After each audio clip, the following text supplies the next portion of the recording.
Welcome to the Banker Lamp. Please enjoy the video. You start by signing into the Windows account tied to your Xbox profile so subscriptions match. This matters because the service checks account linkage. Once signed in, open the Xbox app. If you prefer, use the Microsoft Store. Then make sure the app is updated, because outdated apps can hide subscription details.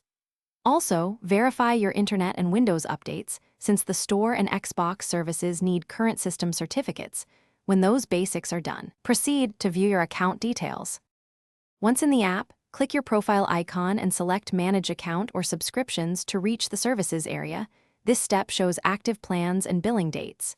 If the Xbox app route seems incomplete, use a browser, sign into account. Microsoft. Come and go to Services and Subscriptions because the web view often lists Microsoft and Xbox Game Pass entries together. Make sure you're viewing the correct Microsoft account. If you have multiple emails, switch accounts to avoid missing a linked subscription. You now confirm the Game Pass plan name, renewal date, and payment method so you know coverage and next charges. This matters if you'll renew or cancel.